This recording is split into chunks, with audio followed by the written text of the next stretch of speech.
Hello everybody and welcome back to Yalan app. In this video, I'm going to show you a step-by-step guide on exactly how to fix YouTube Shorts not showing in your Shorts feed. So if you want to be able to fix this, well then this video is going to be perfect for you. So what you're going to do firstly is to actually close your YouTube app, and instead we're going to open the settings app on our phone. In here, scroll down and then click on general, and as you can see, you should now be taken to this page, which is perfect. So now what you're going to do on this page is very simple. You're just going to scroll down in here and then you're going to click where it says storage, as you can see. So now on storage, what you're going to do in here is to just swipe up like this until you can see the search bar up top. So click on the search bar, search for YouTube in here and click on the app.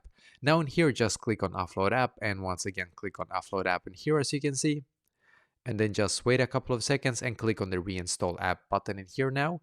So now just simply wait for your YouTube app to completely update to its latest version. Because if that's the case that your YouTube Shorts is not showing in Shorts feed or any other Shorts like that are not showing in the Shorts feed whatsoever, and you want to be able to fix this, well then this, as of right now, I have seen that this seems to be like the best fix at least. This actually fixed it for me in just a couple of seconds. When the app was done, I just went back into the YouTube app and now it was working for me. So I hope that this will be able to fix it for you as well.